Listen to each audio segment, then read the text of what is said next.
이번 중고등 기말고사가 끝났죠. 그 시험 후에 한번 여러 가지 한번 생각들을 이야기해 보려고 합니다. 예전에는 이제 중등수학, 고등수학이 조금 차이점이 고등수학은 이제 50%가 이 교과에서 이제 기출에서 나오고 나머지는 이제 수능 시험에서 나왔는데 이제 중학교 과정도 이제 약간 비슷해지지 않나 싶은 느낌이 들어서 한번 이야기해 보려고 하는데요. 100점이 나오기가 쉽지가 않다. 한두 가지 정도 이제 한 문제 두 문제 정도는 거의 이제 수준이 그 단원의 이제 응용을 넘어서 학교 수준에서 이제 찾지 못하는 조금 더 이제 심도 있게 나가는 분야가 있는 것 같습니다.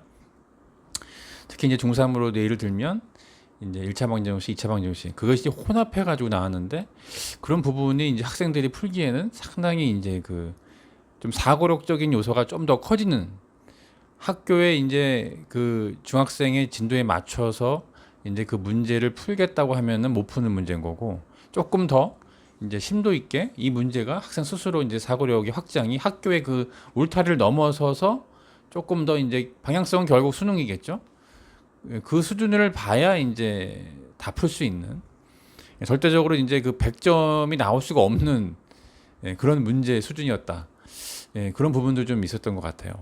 그래서 그런 부분을 한다면 학생이 이제 공부할 때마다 이제 그 범위가 정해져서 거기서 이제 지금까지 해온 방식은 이제 개념을 충분하게 이해를 하고 한 60% 정도는 그리고 그 개념의 그 활용적인 이제 유형 문제를 이제 파악을 해서 그 개념을 유형으로 이제 끌고 가는 문제를 풀었죠. 근데 이 정도까지만도 학교의 기출 문제 봤을 때는 수준에 못 미칩니다.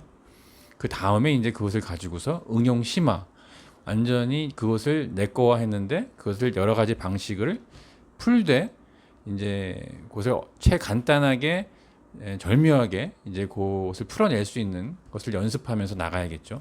근데 여기까지는 지금까지 우리가 해온 방식이고 이제 학교마다의 어떤 그런 분석 자료 여러 가지 이제 그 학교의 그 스타일을 봤지만 결국 문제는 선생님이 내는 거기 때문에 그 선생님의 출제자가 점점 젊어지고 또 MZ 세대보다 더 이제 그 뭔가 그 세계관이 이제 학교에서의 얻는 그 정말 거기에 수준이 아니라 교과서 수준이 아니라 이제 정말 이것을 가지고 이제 2차와 함수와 방정식과 아는 그 토대 위에 조금 더 그 학교에 얻는 그 울타리를 넘어서서 조금 더 깊이 있게 좀 공부를 하고 그것을 좀 즐겨서 풀 수 있는 그런 부분까지를 이제 스스로 이제 그 확신을 가지고서 풀 수가 있는가 그런 부분까지 좀 봐야 필요가 있다.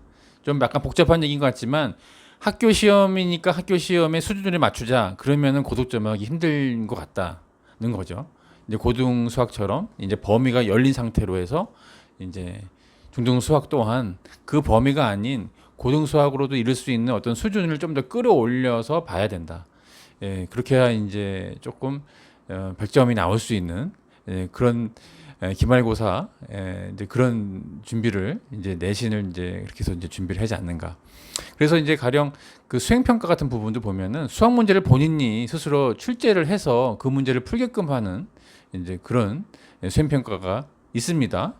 시간이 흐르면 흐를수록 이제 그런 범위로 이제 어떤 제한된 범위가 아니라 그 한계를 넘어서 좀 볼 수 있는 거죠. 이제 그런 부분을 가기 때문에 이제 기본적인 어떤 배운 바들의 어떤 그런 방식은 이제 개념과 응용 심화 이 두 개였다고 한다면 또 기출 조금 더 이제 그 수준이 있는 문제를 스스로가 이제 좀 문제를 만들 수 있는 생각하면 수 있는 더 조금 더 이제 다른 각도의 어떤 사고력 방법이 A, B, C형으로 나눠지면서 그걸 조금 더 새롭게 좀 주장할 수 있는 무엇 그런 부분까지 이제 고려가 되어야지 않는가 싶습니다.